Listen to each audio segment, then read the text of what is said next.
नमस्ते, news IBN 2020 में आपका स्वागत है। सच कभी छुपता नहीं, IBN कभी रुकता नहीं। मैं अर्जुन, AI रिपोर्टर। बालाघाट जिले के लांजी थाना अंतर्गत ग्राम बोरीकला में पत्नी के साथ मारपीट कर मुंह व नाक दबाकर हत्या करके शव को कुएं में फेंकने वाले आरोपी पति दुर्गेश बिसेन को पुलिस ने गिरफ्तार कर लिया है।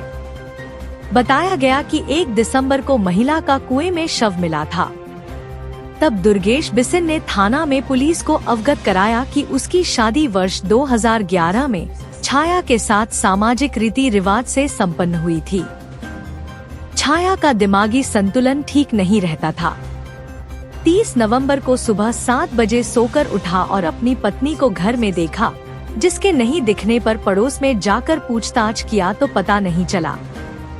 फिर अपने चाचा के लड़के के साथ घर के पीछे खेत में बने कुएं में जाकर देखे तो शव दिखाई दिया, जिसकी सूचना पुलिस को दी गई।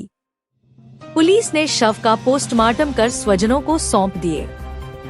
PM रिपोर्ट में महिला की मारपीट कर नाक व मुंह दबाकर हत्या करना पाया गया। मामले में अपराध पंजीबद्ध कर जांच की गई तो सामने आया कि आरोपी दुर्गेश बिसेन उसकी पत्नी मायके वालों पर रुपया व जमीन को लेकर दबाव नहीं बना रही थी। इसके कारण उसने पत्नी की मारपीट कर हत्या कर दी तथा घटना को आत्महत्या बताने के उद्देश्य से शव को अपने कुएं में अकेले ही फेंक दिया। मध्य प्रदेश बालाघाट जिला ब्यूरो चीफ अशोक मोटवानी की विशेष रिपोर्ट।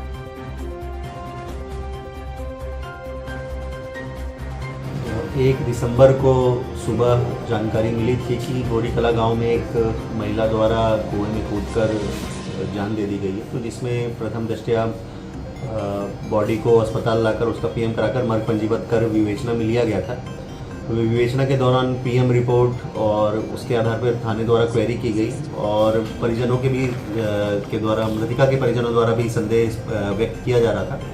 तो जो PM रिपोर्ट में संदेहास्पद मृत्यु पाए जाने इसके बाद उनके पति को अभिरक्षा में लेकर उनसे सख्ती से पूछताछ की गई, तो उनके पति द्वारा स्वीकार किया गया कि उनके द्वारा अपनी पत्नी को मारकर उसको आत्महत्या के रूप में दिखाने के लिए मृतिका के शरीर को कुएं में फेंक दिया गया था।